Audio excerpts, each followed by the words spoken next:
I've got 3 children. Rosie's my only daughter. She's 11 now. She's been doing gymnastics since she was 4.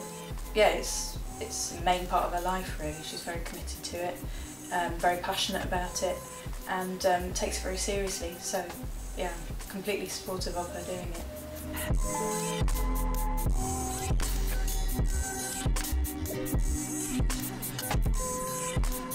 It's always been her thing. She's always been really into it. But I think she was about 9 when she actually decided she really wanted to take it seriously, and it was then she said she wanted to become an elite gymnast. I took her to specialist doctors. We started looking into physio to make sure she was well looked after, and got her strength up and helped her to perform better. I mean, the way I see it is that this is something that Rosie's really serious about, and all the expense and time that we've put into supporting her through all of this process is so that she can get to where she wants to get to. Rosie's a really talented gymnast. I see a lot of young children in this sport, but I think Rosie's got the whole package. She's really strong, she's really flexible, she's got the artistry for beam and floor. She's got a really good attitude to it, but sometimes she does need quite a bit of persuading. Rosie's been doing gymnastics for a long time, since she was a baby, and she loves it, she does love it, but she's got 2 older brothers and they've spent a lot of time sitting in cars waiting for her to finish, watching her at competitions. So yeah, I don't think it's been massively fair on them. It's been great for Rosie. She's she, as I said before, she loves her hobbies, and I've got to support that, but I have to support all my children's hobbies, and I just think it's been quite tough on her 2 brothers. It's been hard on Rosie too. She broke her metatarsal, and it's been quite a sort of lengthy recovery process for her and for us as well. Rosie had an injury quite recently. She broke a bone in her foot, her 5th metatarsal, which I think it must have affected her confidence. She's always been incredibly self-disciplined, but yeah, I think it did shake her a bit actually. The doctors have said she's healing very nicely, everything's getting back to normal, she should be up to top level of fitness very soon. So I'm hoping that she'll be back into sort of full swing soon and enjoying it just as much as she usually does. She's aiming for national championship, she's aiming for Olympic standard. Basically I see that my responsibility is to kind of keep her on track, build up her confidence again, and help her to stay focused as to what the goal is at the end of the day. That all this work that she's been putting in all these years is for a reason. It's not something just to give up on now. I mean, it's the same as anything really. It's the same as if my children won't do the homework, they need a bit of badgering to do the homework or to finish the food or whatever. They need to kind of have a reminder that you know I'm there as mum. It's my job to make sure that if they start something they finish it, and it's just making sure that she's not disappointed if she doesn't get to where she wants to get to. Gymnastics is a big part of my life, and I've been doing it since I was about 4 or so, yeah. My mum's always driving around in the car for me, and she don't really get to see her friends, and she's always made loads of sacrifices. I've put lots into gymnastics, and I train 5 days a week, and I have to get up really early some days, and my mum has to shove me out of bed. She says that I'll thank her one day. Sometimes I wish that I could eat more rubbish food and be like the other kids at school.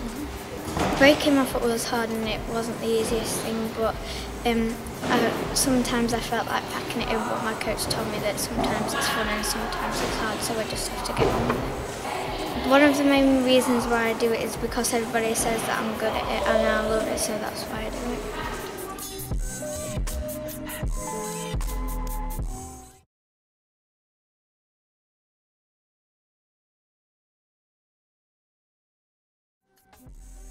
I don't know if Rosie's mum's told you, but we separated. Nothing to do with gymnastics, but I don't think it's actually helped, funnily enough. It's been really tough on all the kids, but especially Rosie. Now, Rosie's mum seems to think her lack of enthusiasm towards gymnastics has been to do with this whole situation. I'm really not so sure.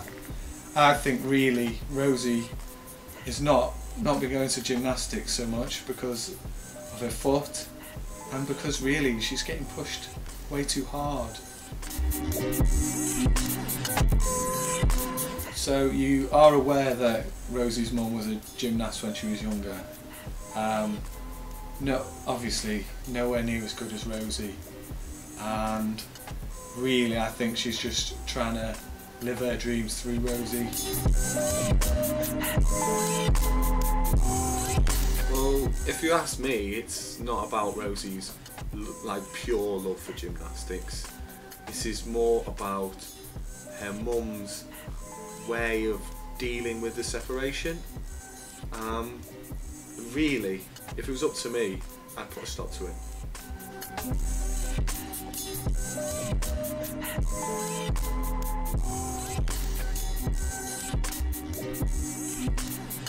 I think Dan sees it as more of a hobby. I think because obviously Rosie's only 11, I don't think he appreciates the fact that she actually is an athlete. She trains really hard, she dedicates so much time and so much of her energy to this. I think he just doesn't quite see how important this is to her, and that she's a professional, even if she's just a child.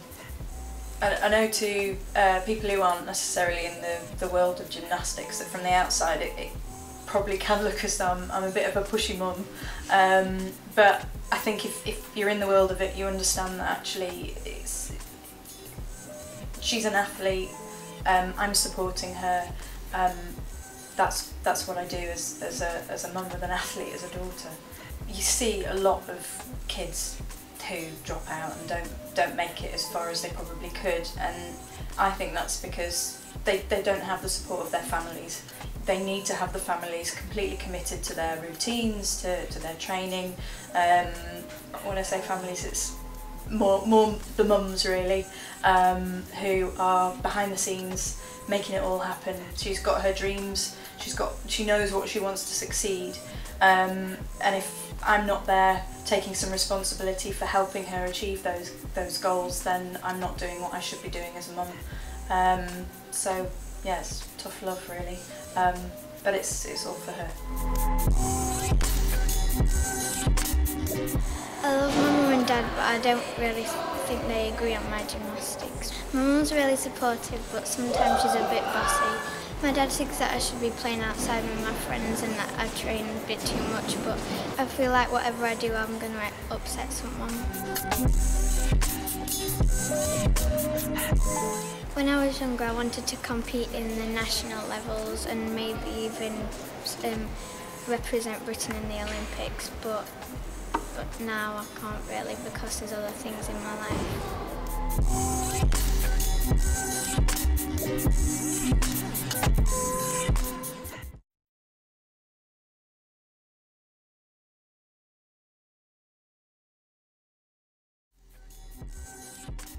Having been rather unhappy for a while, I went down to see the coach, which is quite an awkward situation really, because there's lots of gymnast mums, it's really cliquey, and the coach really it fell upon deaf ears.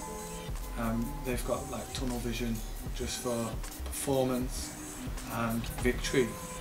So nobody really took my concerns seriously.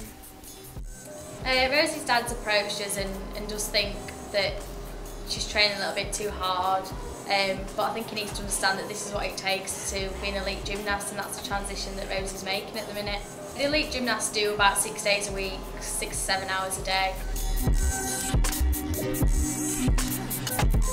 So we've heard some of the criticisms that we are working these young gymnasts quite hard.